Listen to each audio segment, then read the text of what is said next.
Hello everyone.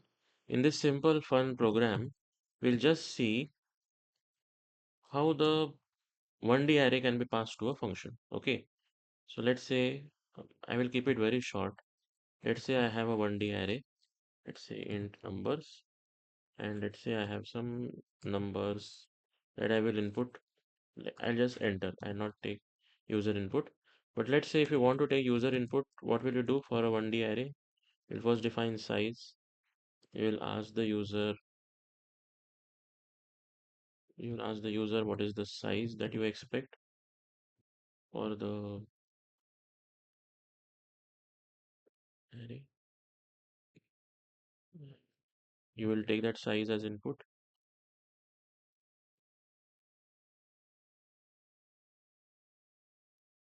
You will create the array of that size, and then you will write a for loop.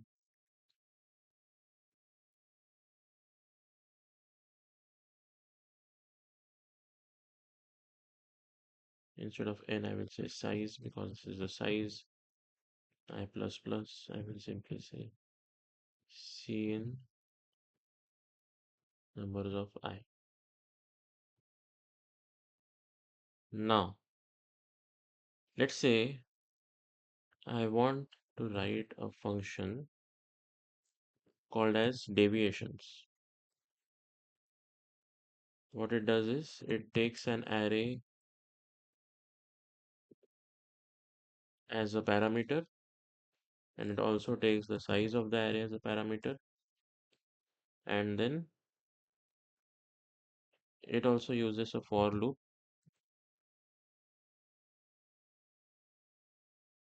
Now I'll use a different type of for loop in this case. This is called as a for each loop. Um, okay, maybe some. Okay,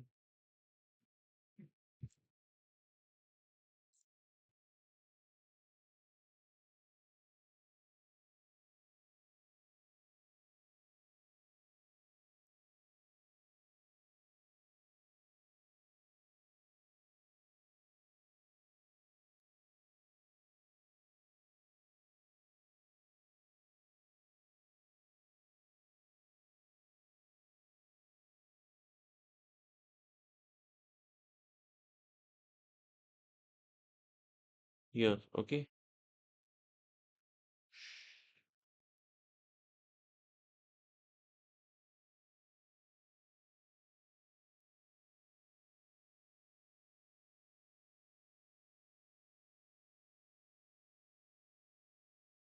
And we'll typecast this to float just to avoid any loss of data or loss of precision. Because even if the answer is, let's say, 2.5, if you don't convert it to float over here, it will the answer will be calculated as 2 first because of the integer division, and then because we are storing it in a float variable, it will be stored as 2.0, which is not what we want. So we convert the sum variable itself to float, and then we'll do this. Anyways, we can also declare float sum equal to 0, and that will also work. Okay, so that is fine. And now what we will do is we'll also modify the array. Now when you're modifying the array, better use the conventional loop.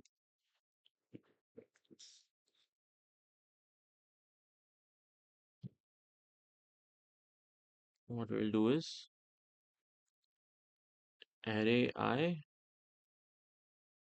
minus average. So this will show you how much the given element deviates from the average. And here what we will do is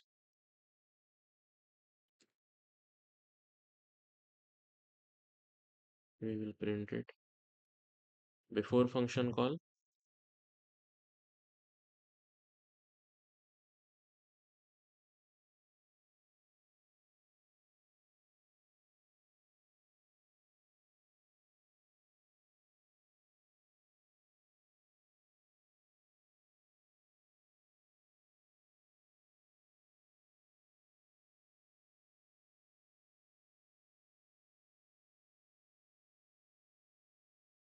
Okay, and then we will do one after function call. Of course, in between we'll also call the function. So we will This does not need to return anything. We are doing all the changes directly in the array. So we'll call deviations numbers, and here is after function call.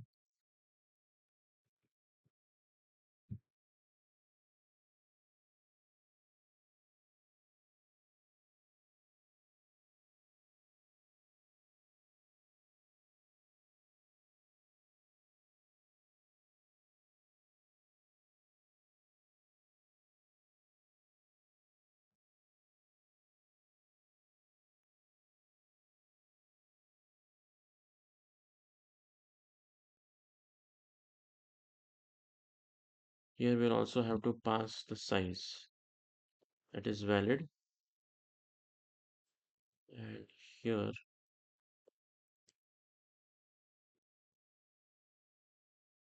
we'll declare the header in the conventional way. Declare this for loop in the conventional way.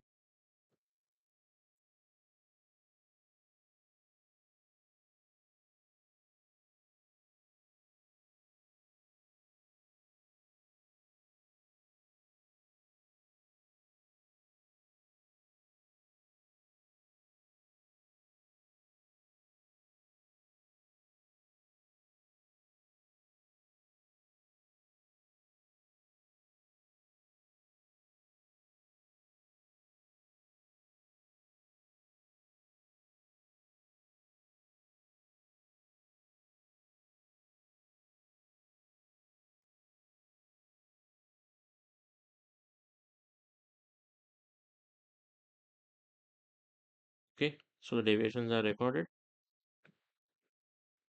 That's it for this simple short video. Thanks for watching.